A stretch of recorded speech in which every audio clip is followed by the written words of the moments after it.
6 দিনেও জ্ঞান ফিরেনি ফরিদপুরের চরভদ্রাসনে গ্রাম্য সালিশে চুল কেটে দেওয়ায় আত্মহত্যার চেষ্টা করা যুবক এনামুলের।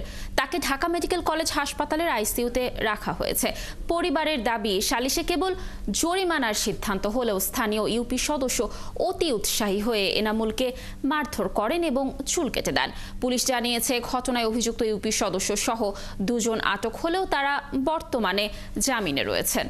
মনিরুল ইসলাম টিটুর পাঠানো তথ্য ছবিতে প্রতিবেদন। গত 10 নভেম্বর ফরিদপুর চরভদ্রাসনের লোহারটেক এলাকার যুবক এনামুল খানের চলন্ত বাইকের আঘাতে একই এলাকার টুকু নামের এক ব্যক্তির বাছুরের পা ভেঙে যায়। এই ঘটনায় 12 নভেম্বর রাতে সালিশ বসে।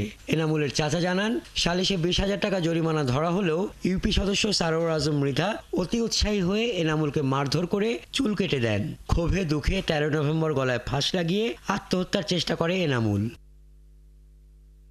তাকে উদ্ধার করে প্রথমে চরভদ্রাসন উপজেলা স্বাস্থ্যকেন্দ্রে এবং পরে ওই দিনই ঢাকা মেডিকেল কলেজ হাসপাতালে স্থানান্তর করা হয়। সেখানে নেওয়ার পর এখনো জ্ঞান ফেরেনি এনামুলের। মারধর শাসন করছে, তার এলাকার লোক শাসন 2-1 থাপড় দিচ্ছে, এটা আমার সমস্যা না, কিন্তু ওর যে চুল কাটলো এটা কিন্তু খুব দুঃখজনক। তার গলায় ফাঁসি দিতে গেছিল, পরে আমার ভাবি দেখছে, দেখে সেরে যায়, সেরে ওই আমার বাড়ির লোকজন ডাকছে, ভাইঙ্গে দরজা ভাইঙ্গে বের করছে।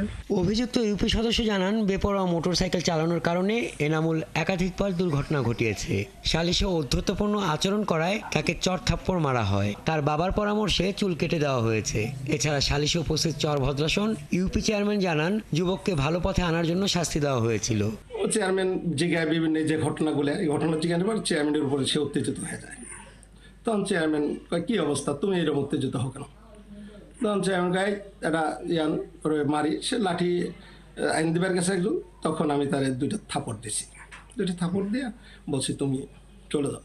তখন ওর আব্বা আমাকে বলে, ধর ওর চুলের জ্বালায় অ্যাক্সিডেন্ট করে, চুলে যে চোখ দেখে যায়, চুলের জ্বালায় অ্যাক্সিডেন্ট করে, তুমি এটাই করো। আমি তোরাই কাটছো। কেউ বলে নাই চুল কেটে দাও, কিন্তু ওখানে যেটা হয়েছে সেটা হইলো পরিস্থিতি, পরিবেশ বাধ্য করছো, কি সব কথাবার্তা বলছে। চরভদ্রাসন থানা ভারপ্রাপ্ত কর্মকর্তা জানান, এই খবর পাওয়ার সাথে অভিযোগ গ্রহণ করে অভিযুক্ত ইউপি সদস্য সহ 2 জনকে আটক করে আদালতে পাঠানো হয়।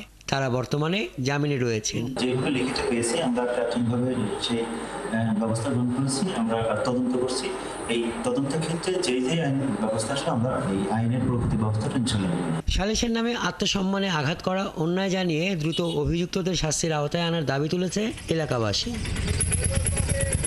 হাসান আহমেদ, 71।